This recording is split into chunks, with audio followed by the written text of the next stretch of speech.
Hello दोस्तों, मैं Dinesh Kumar Sahu Aditi coaching classes में आप सभी का स्वागत करता हूँ। चलिए दोस्तों, अपना सीरीज आगे बढ़ाते हैं और जितने भी क्वेश्चन बचे हैं और भी डिफरेंट डिफरेंट टाइप के क्वेश्चन जो मैंने अभी तक कवर नहीं किए हैं, उसके एक एक क्वेश्चन लेके उनके कॉन्सेप्टों को समझते हैं और सीजीवापा में जितने भी क्वेश्चन आए सबको कवर करेंगे। ठीक है, चलिए देखते हैं पहला क्वेश्चन क्या हो रहा है। निम्नलिखित संख्याओं में से कौन सी संख्या इस दी हुई संख्या को पूर्ण रूप से विभाजित करती है। तो दिया हुआ संख्या क्या है, ये। ठीक है, चलिए इसी को सॉल्व करते हैं।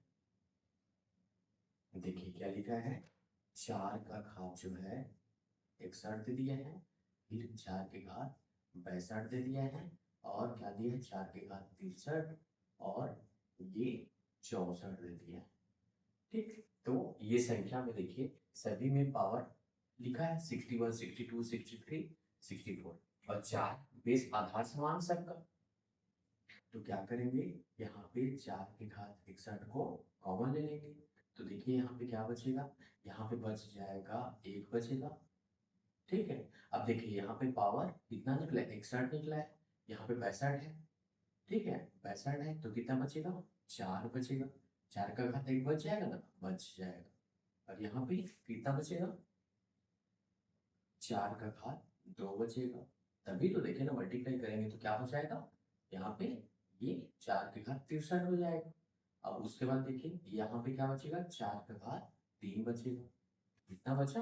अब आगे चलिए, आगे सॉल्व करते हैं इसको।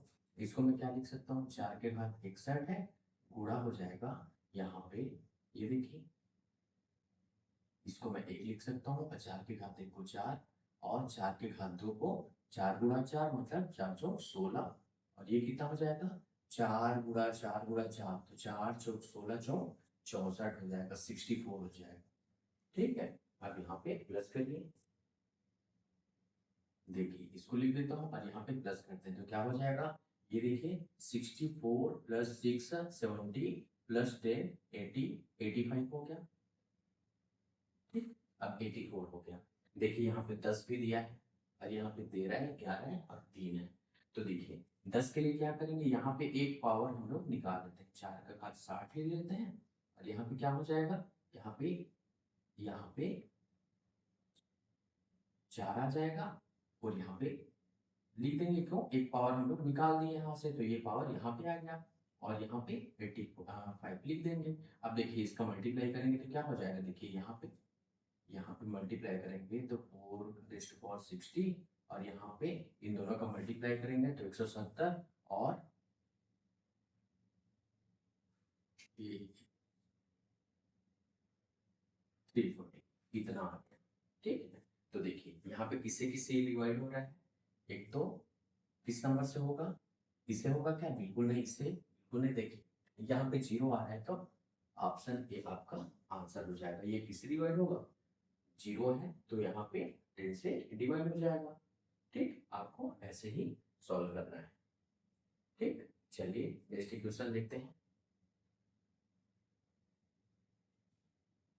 आपको यहाँ पे ऐसा नंबर लेके आना है जो यहाँ पे दिए गए संख्या से डिवाइड हो। देखिए यहाँ पे 10 दिया है ना, 10 दिया है तो 10 का डिविजिबिलिटी रूल क्या बोलता है, लास्ट में क्या होना चाहिए, ये इकाई के अंक पे 0 होना चाहिए। तो 0 लाने के लिए हम लोग क्या किए, एक घात इससे ले लिए और इसी का मल्टीप्लाई किए तो यहाँ पे 0 आ गया। तो हमको पता चल गया कि ये किससे 10 से डिवाइड होगा। ठीक है, तो ऑप्शन ए आपका आंसर आ जाएगा। चलिए दूसरा क्वेश्चन करते हैं। दूसरा क्वेश्चन क्या बोल रहा है, 2 - 2 + 2 - 2 ऐसे करके सीरीज चल रहा है, और कहाँ तक चल रहा है, 2017 पदों तक। ठीक है, तो इसको हम लोग को सॉल्व करना है। देखिए क्वेश्चन बहुत ही इजी है, क्या करना है इसको देखते हैं। यहाँ पे दिया है 2 - 2 + 2 - 2 ऐसे करके सीरीज आपका आगे बढ़ रहा है। ये भी +2 होगा, ये -2 ऐसे करके कहाँ तक चलेगा, 2017 पदों तक चल रहा है। ठीक है, लेकिन यहाँ पे देखिए, यहाँ पे पहला पद और ये दूसरा पद, ये दोनों मिला के 0 हो जा रहा है। फिर देखिए यहाँ पे ये दोनों मिला के फिर 0 हो जा रहा है, ये दोनों मिला के फिर 0 हो जा रहा है। तो मतलब मैं बोल सकता हूँ कि सम संख्या यहाँ पे देखिए पहला और दूसरा, ठीक है, दूसरे पद पे 0 हो गया, तीसरा और चौथा फिर सम संख्या के स्थान पे 0 हो गया, फिर सम संख्या के स्थान पे 0 हो गया। तो ऐसे करते-करते ये 2 ऋण 2 धन 2 ऋण 2 ऐसे करते-करते कहाँ तक चलेगा? 2016 तक चलेगा दोस्तों। ठीक है, यहाँ तक देखिए सम संख्या है, तो सम कितना हो जाता है देखिए ना, ये दोनों पहला पद दूसरा पद दोनों 0 हो गया, तीसरा पद चौथा पद फिर 0 हो गया, पांचवा पद छठवां पद फिर 0 हो गया। ऐसे करते-करते ये 2016 तक आएगा, तो 2016 तक क्या हो जाएगा? इसका वैल्यू 0 हो जाएगा और उसके बाद क्या हो जाएगा? 2017वां पद जो आएगा, ठीक है? यहाँ पे धन क्या हो जाएगा? 2 फिर आएगा यहाँ पे। धन 2 फिर आएगा। तो देखिए इतने का वैल्यू क्या हो जाएगा? इतने का वैल्यू पूरा, इतने का वैल्यू 0 हो जाएगा और यहाँ पे धन 2, तो क्या हो जाएगा? आंसर 2 आ जाएगा। ठीक है, तो बी आपका आंसर हो जाएगा। ठीक है, बी आपका आंसर हो जाएगा। चलिए आगे बढ़ते हैं, आगे बढ़ते हैं। तीसरा क्वेश्चन, 2 अंकों से बनी सभी संख्याओं का योग जो 5 से विभाजित होती है होगा। ऐसा क्वेश्चन हम लोग पिछले एक्सरसाइज में किए थे। तो फार्मूला आपको, दो फार्मूला मैंने लिखाया था, ठीक है। तो पहले देखते हैं इसको, 2 अंकों से बनी सभी संख्याओं का योग। 2 अंकों से बनी संख्या जो 5 से विभाजित होती है, 2 अंकों से 5 आएगा क्या? 5 नहीं आएगा, 5 नहीं आएगा क्योंकि 5 एक अंक वाली संख्या है। ठीक है, तो 2 अंकों वाली संख्या कौन सा? 10 से स्टार्ट होगा, 10 हो जाएगा, 15 हो जाएगा, 20 हो जाएगा। ऐसे करते करते 2 अंकों वाली संख्या 100 होगा क्या? नहीं, बिल्कुल नहीं, 95 होगा। 95 क्यों होगा? इसलिए क्योंकि वो 2 अंकों वाली संख्या, उसके बाद जो 5 से विभाजित होगा वो 3 अंकों वाली संख्या हो जाएगी। ठीक है, तो ये अपना सीरीज है और इसी का हम लोग को निकालना है क्या? सम निकालना है, योग निकालना है। तो देखिए पहले पदों की संख्या निकालते हैं, पदों की संख्या संख्या निकालते हैं। तो ये फार्मूला क्या है पदों की संख्या निकालने का? पदों की संख्या निकालने का फार्मूला है, क्या हो जाएगा? अंतिम पद। ठीक है, ये अंतिम पद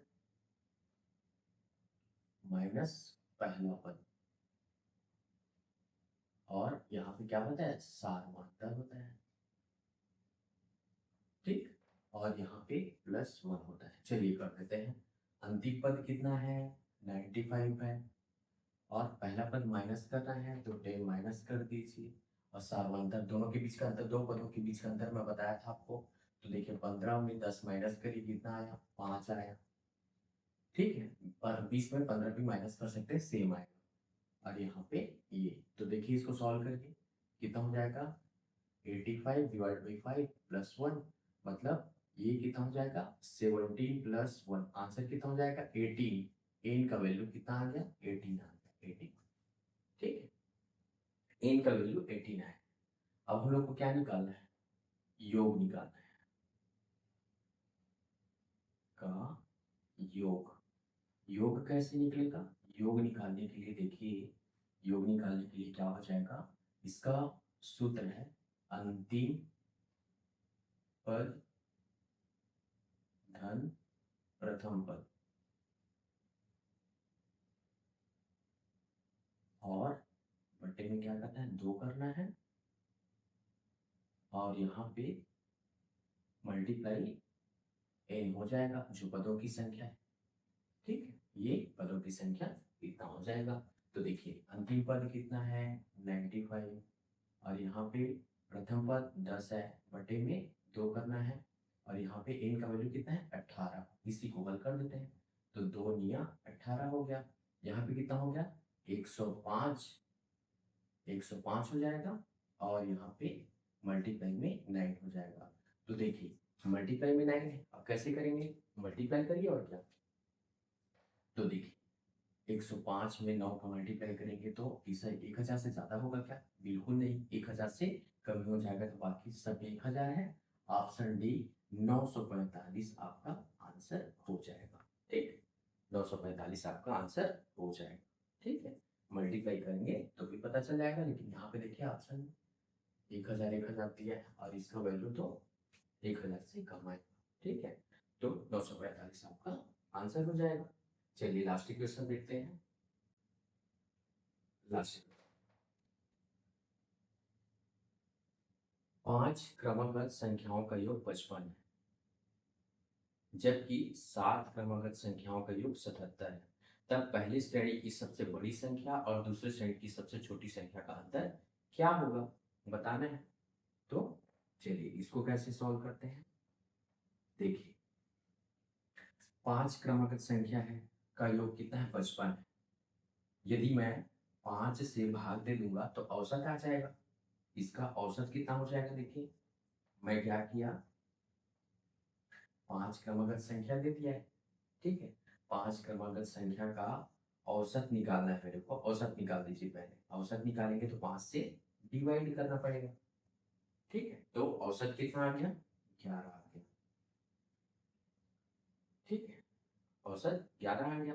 अब आप क्या बोला है, देखिए 5 क्रमागत संख्या है, 5 क्रमागत संख्या, तो देखिए अब उनका औसत कितना है, 11। अब क्या क्रमागत संख्या है, मतलब एक 10 होगा, दूसरा 9 होगा, और इधर क्या हो जाएगा, 12 होगा और 13 होगा।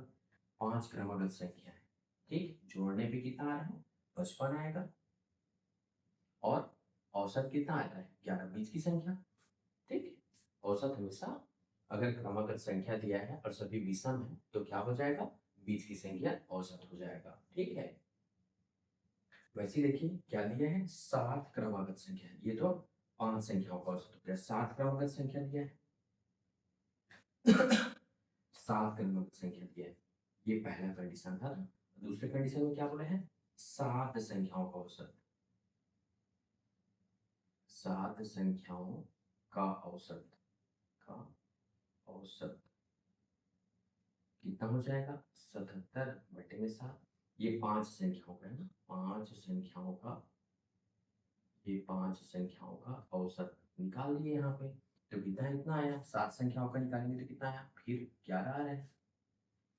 लिखिए 7 संख्या, लिखिए बीच क्या है, बीच में क्या है, 11 रहेगा, और उसके बाद 12, 13, 14, और इधर कितना आ जाएगा, 10, 9 और 8। क्यों आएगा, देखिए 7 संख्या है ना, 7 संख्याओं का औसत बोला है, 7 संख्याओं का। तो देखिए बीच में क्या है, 11 है, इधर 3 संख्या, उधर 3 संख्या, औसत क्या है, 11। ठीक है, अब देखिए क्वेश्चन में क्या बोला है। क्वेश्चन में बोला है तब पहले श्रेणी की सबसे बड़ी संख्या, पहली श्रेणी की सबसे बड़ी संख्या 13 है, और दूसरी श्रेणी की सबसे छोटी संख्या क्या है, 8। दूसरी श्रेणी की सबसे छोटी संख्या 8 है। दोनों के बीच का अंतर कितना होगा, तो 13 में 8 को माइनस कर देंगे तो आंसर 5 हो जाएगा। ऑप्शन ये आपका आंसर हो जाएगा। ठीक, ओके, थैंक यू दोस्तों।